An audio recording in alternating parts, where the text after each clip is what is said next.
Okay, in the last class we saw the concept of polarization. तो polarisation क्या है कि ये एक इलेक्ट्रोमैग्नेटिक वेव है। इलेक्ट्रोमैग्नेटिक वेव में इलेक्ट्रिक फील्ड भी होगा, मैग्नेटिक फील्ड भी होगा।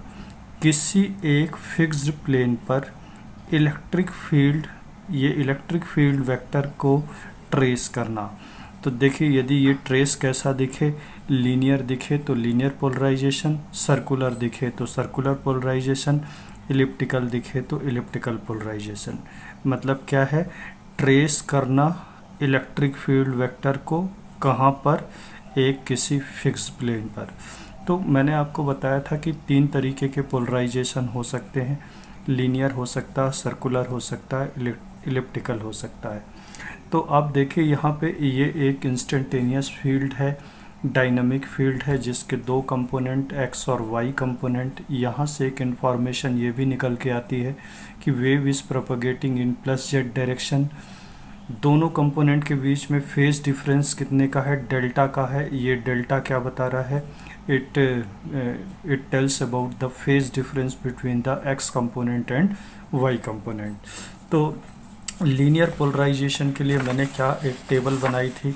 लीनियर पोलराइजेशन के लिए दोनों कंपोनेंट का मैग्नीट्यूड सेम हो या ना हो कोई फ़र्क नहीं पड़ता, but phase difference must be 0 और पाई। सर्कुलर पोलराइजेशन के लिए क्या बताया था कि magnitude of both component must be equal and phase difference between the these two components must be equals to plus minus 90 degree. Another thing I told about what is the significance of phase difference. By looking this figure I can say the phase difference between these two component is 90 degree, but in this case 0 degree, in this case 180 degree. In the case of elliptical polarization I told to you the magnitude of both component must not be equal, they should not be equal to each other. So phase difference between these two component must be equals to plus minus pi by 2.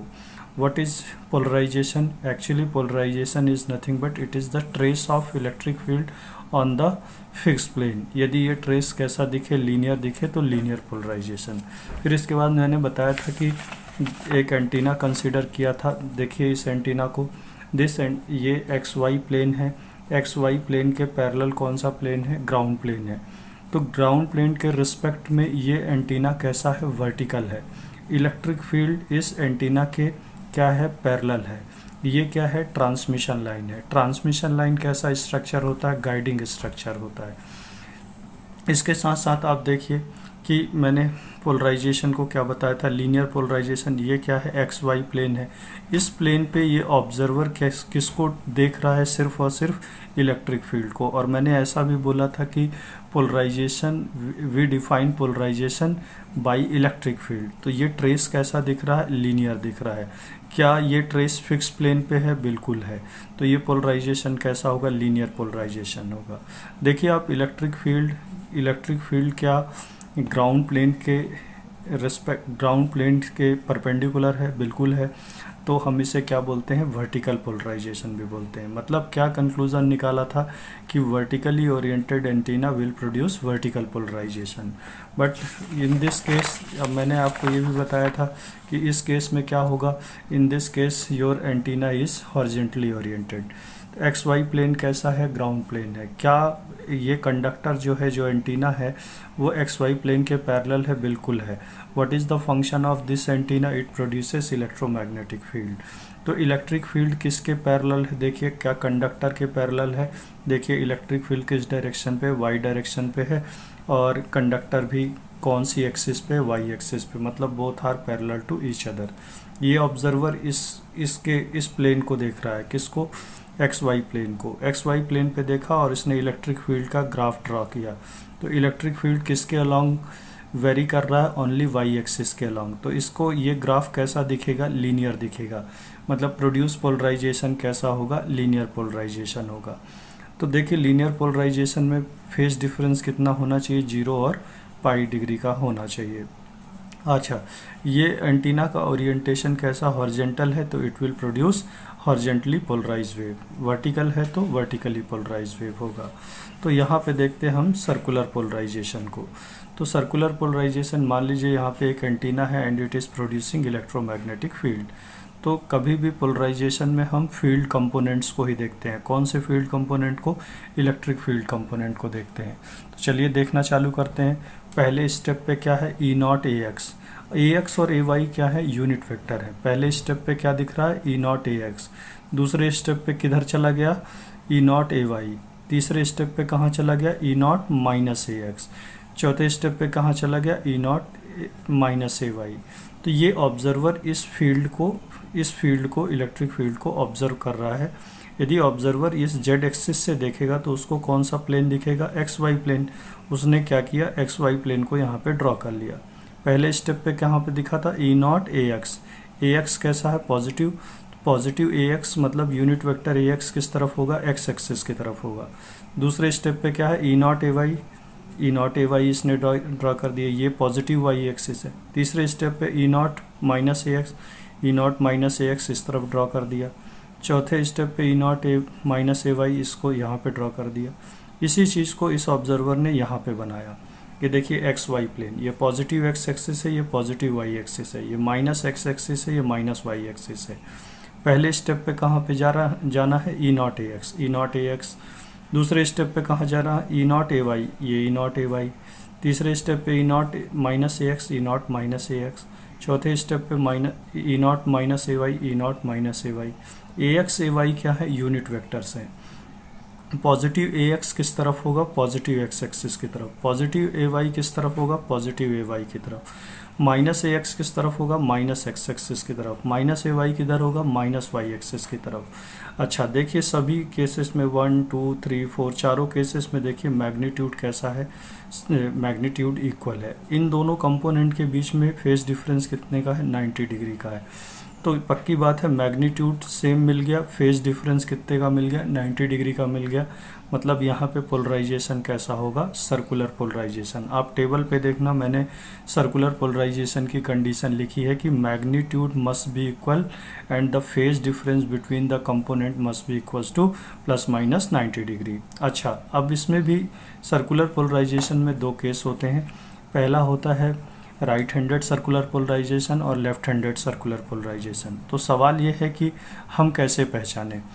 तो आपको सबसे पहला step क्या follow करना है? पहली बात, x को वाई की तरफ घुमाइए, राइट हैंड यूज़ करिए। एक्स को वाई की तरफ घुमाया तो थंब किस तरफ जाएगा? Inside of the paper. तो देखिए एक्स को वाई की तरफ घुमाया तो थंब किधर गया? अंदर की तरफ, यानी जेड डायरेक्शन किसकी तरफ है? अंदर की तरफ है। दूसरा स्टेप क्या करना है? वेक्टर नंबर 1 को वेक्टर नंबर 2 की तरफ घुमाइए यूजिंग राइट हैंड। तो वेक्टर नंबर 1 को वेक्टर नंबर 2 की तरफ घुमाऊंगा तो मेरा थंब किधर जाएगा? अंदर की तरफ। दोनों केसेस में मेरा थंब किधर गया? अंदर की तरफ गया। यदि दोनों केसेस में अंदर चला जाए मेरा थंब तो पोलराइजेशन कैसा होगा? राइट हैंडेड सर्कुलर पोलराइजेशन होगा। क्या ऑब्जर्वर ने इसको एक प्लेन पे ट्रेस किया? बिल्कुल किया है। किसको ट्रेस किया है? इलेक्ट्रिक फील्ड वेक्टर को ट्रेस किया है। तो ये ट्रेस कैसा दिख रहा है? सर्कुलर दिख रहा है, तो सर्कुलर पोलराइजेशन होगा। चलिए दूसरा केस देखते हैं। इसमें देखिए फिर से वही है। ये कौन सा इक्वेशन है? ये इलेक्ट्रिक फील्ड का इक्वेशन है। क्या इसके दो कंपोनेंट हैं? हाँ है, बिल्कुल, एक्स कंपोनेंट और वाई कंपोनेंट। वेव किस डायरेक्शन में प्रोपेगेट हो रही है? जेड डायरेक्शन में। दोनों में फेज डिफरेंस मैंने क्या माना? प्लस माइनस पाई/2। दोनों का मैग्नीट्यूड कितना है? दोनों का मैग्नीट्यूड क्या है? सेम है। चलिए ये एंटीना है, ये प्रोड्यूस कर रहा है कुछ फील्ड।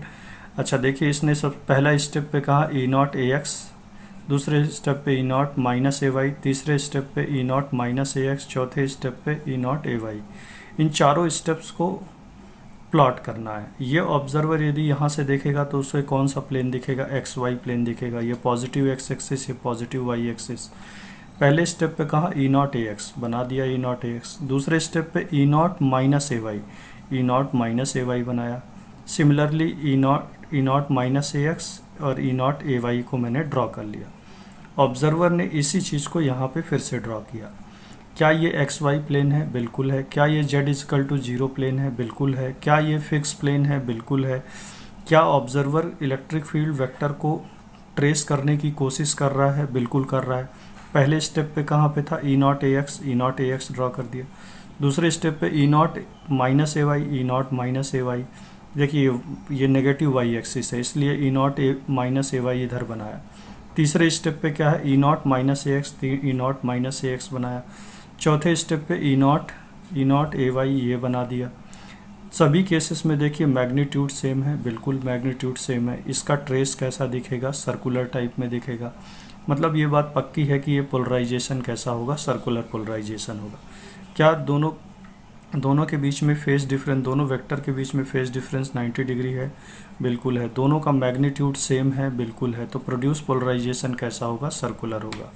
लेकिन सर्कुलर में भी कौन सा होगा, राइट हैंडेड कि लेफ्ट हैंडेड। तो प्रोसीजर क्या है, एक्स को वाई की तरफ घुमाइए। यदि एक्स को वाई की तरफ घुमाऊंगा यूजिंग राइट हैंड तो मेरा थंब किधर जाएगा, अंदर की तरफ। एक्स को वाई की तरफ घुमाया, थंब अंदर की तरफ गया। दूसरा स्टेप क्या बताया था, वेक्टर 1 को वेक्टर 2 की तरफ घुमाइए। वेक्टर 1 को यदि वेक्टर 2 की तरफ घुमाया तो मेरा थंब ऊपर की तरफ चला जाएगा। तो ये दोनों केसेस में थंब का डायरेक्शन अपोजिट मिल रहा है, यानी ये बात पक्की है कि ये कैसा होगा, लेफ्ट हैंडेड सर्कुलर पोलराइजेशन होगा। तो तीसरा केस देखते हैं इलिप्टिकल पोलराइजेशन का। तो देखिए इलिप्टिकल पोलराइजेशन में भी कुछ ऐसा ही करना है। इलिप्टिकल पोलराइजेशन में देखिए फिर से वही है, ये एंटीना है, ये कुछ फील्ड प्रोड्यूस कर रहा है। पहले स्टेप पे देखिए ई नॉट ए एक्स है, दूसरे स्टेप पे ई नॉट ए वाई, तीसरे स्टेप पे e naught minus a x, चौथे स्टेप पे e naught minus a Y. फिर से एक बार बता देता हूँ कि ए एक्स ए वाई क्या है, यूनिट वेक्टर है। ए एक्स किस तरफ होगा, पॉजिटिव एक्स एक्सिस की तरफ, माइनस ए एक्स किस तरफ होगा, नेगेटिव एक्स एक्सिस की तरफ होगा। ये ऑब्जर्वर इस प्लेन को देख रहा है, तो इसको कौन सा प्लेन दिखेगा, एक्स वाई प्लेन। इसने ग्राफ को ट्रेस करना चालू किया, बनाना चालू किया इलेक्ट्रिक फील्ड वेक्टर को। पहले पे E1 AX, दूसरे पे कहाँ E2 AY बना दिया, तीसरे पे E1 माइनस AX बना दिया, चौथे पे E2 माइनस AY बना दिया। इसी ग्राफ को ऑब्जर्वर ने यहाँ पे बनाया। पहले स्टेप पे क्या है, E1 AX बना दिया, दूसरे स्टेप पे क्या है, E2 AY बना दिया ये, तीसरे पे E1 माइनस AX बनाया, चौथे पे E2 माइनस AY बनाया। अच्छा, ऑब्जर्वर ने देखा क्या कि E1 और E2 का मैग्नीट्यूड क्या है, सेम नहीं है। और दूसरी चीज़ क्या देखा, AX और AY, मतलब इन दोनों फील्ड कंपोनेंट के बीच में एंगल कितने डिग्री का है, 90 डिग्री का है। तो देखिए इलिप्टिकल पोलराइजेशन की कंडीशन सेटिस्फाई हो रही है क्या, बिल्कुल हो रही है। E1 और E2 का मैग्नीट्यूड सेम नहीं है, दोनों के बीच में फेज डिफरेंस कितने का है, 90 डिग्री का। तो पक्की बात है प्रोड्यूस पोलराइजेशन कैसा होगा, इलिप्टिकल पोलराइजेशन होगा। क्या ऑब्जर्वर इसे एक प्लेन पे ड्रॉ कर रहा है, बिल्कुल कर रहा है। क्या ये z=0 प्लेन है, क्या ये xy प्लेन है, बिल्कुल है। क्या ये फिक्स प्लेन है, बिल्कुल है। क्या आप इलेक्ट्रिक फील्ड वेक्टर को ट्रेस कर रहे हो, बिल्कुल कर रहे हैं। और ये ट्रेस कैसा दिख रहा है, इलिप्टिकल टाइप का दिख रहा है, इसलिए ये पोलराइजेशन कैसा होगा, इलिप्टिकल पोलराइजेशन होगा। चलिए इलिप्टिकल में भी कौन सा, राइट हैंडेड की लेफ्ट हैंडेड। प्रोसीजर अपना सेम है, एक्स को वाई की तरफ घुमाया यूजिंग राइट हैंड, एक्स को वाई की तरफ घुमाऊंगा तो थंब मेरा किस तरफ जाएगा, अंदर की तरफ। वेक्टर 1 को वेक्टर 2 की तरफ घुमाइए, वेक्टर 1 को वेक्टर 2 की तरफ घुमाया तो थंब मेरा किधर गया, अंदर की तरफ गया। तो दोनों केसेस में थंब मेरा अंदर की तरफ गया, मतलब ये बात पक्की है कि पोलराइजेशन कैसा होगा, राइट हैंडेड इलिप्टिकल पोलराइजेशन होगा। इलिप्टिकल क्यों होगा, क्योंकि E1 और E2 का मैग्नीट्यूड सेम नहीं है, दोनों के बीच में फेज डिफरेंस कितने का, 90 डिग्री का। चलिए दूसरा केस देखते हैं। दूसरे केस में देखिए इसने ऑब्जर्वर ने इलेक्ट्रिक फील्ड वेक्टर को ट्रेस करना, ऑब्जर्व करना चालू किया। यदि ऑब्जर्वर जेड एक्सिस से देखेगा तो उसे कौन सा दिखेगा, एक्स वाई प्लेन दिखेगा। यहाँ पे एक्स एक्सिस है, ये वाई एक्सिस है। पहले स्टेप पे E1 AX बना दिया, दूसरे स्टेप पे E2 माइनस AY, तो E2 माइनस AY बना दिया, तीसरे पे E1 माइनस AX बनाया, चौथे पे E2 AY ये बना दिया। फिर से बता रहा हूँ AX AY क्या है, यूनिट वेक्टर है। AX हमेशा किस तरफ, पॉजिटिव एक्स एक्सिस की तरफ, minus AX negative x axis की तरफ। चलिए इसी को यहाँ पे मैंने बनाया। क्या ये एक्स वाई प्लेन है, क्या ये z=0 प्लेन है, क्या ये फिक्स प्लेन है, बिल्कुल है। पहले स्टेप पे E1 AX, दूसरे स्टेप पे क्या बनाना है, E2 minus a Y, E2 minus a Y बना दिया। तीसरे स्टेप पे E1 माइनस ए एक्स ये बना दिया। चौथे स्टेप पे E2 ए वाई, E2 ए वाई बना दिया। चलिए अब कैसे पहचाने, ये पहली बात तो देखिए E1 E2 मैग्नीट्यूड में सेम है क्या, नहीं है। दोनों के बीच में फेस डिफरेंस कितने का है, 90 डिग्री का है। अच्छा अब देखिए, अब क्या करना है कि हमें ये पहचानना है कि राइट हैंडेड है कि लेफ्ट हैंडेड है। तो पहला स्टेप क्या करते हैं, एक्स को वाई की तरफ घुमाइए। एक्स को वाई की तरफ घुमाया राइट हैंड यूज़ करके, तो थंब किधर गया, अंदर की तरफ। फिर मैंने दूसरे स्टेप पे क्या बताया था, वेक्टर 1 को वेक्टर 2 की तरफ घुमाइए। वेक्टर 1 को वेक्टर 2 की तरफ घुमाया तो थंब किधर चला गया, ऊपर की तरफ। तो इस दोनों केसेस में थंब का डायरेक्शन क्या मिल रहा है, अपोजिट मिल रहा है। मतलब ये बात पक्की है कि ये प्रोड्यूस पोलराइजेशन कैसा होगा, लेफ्ट हैंडेड इलिप्टिकल पोलराइजेशन होगा। तो बेसिकली पोलराइजेशन क्या है, polarization is nothing but it's a trace of electric field on the fix plane. Fix plane पे इलेक्ट्रिक फील्ड वेक्टर को क्या करना, ट्रेस करना। यदि ट्रेस लीनियर दिख जाए तो लीनियर पोलराइजेशन, सर्कुलर दिख जाए तो सर्कुलर पोलराइजेशन, इलिप्टिकल दिख जाए तो इलिप्टिकल पोलराइजेशन। तो इस लेक्चर में इतना ही। In next lecture we will see the copolarisation and cross polarisation, how does an antenna work. तो एंटीना किस तरीके से काम करता है, पोलराइजेशन प्योरिटी क्या है, एक्सियल रेशियो क्या होता है, एक्सियल रेशियो बैंडविड्थ क्या होती है, ये इन नेक्स्ट लेक्चर्स में हम देखेंगे। यदि आपको ये लेक्चर अच्छा लगता है then please like, subscribe and share it. Thank you very much.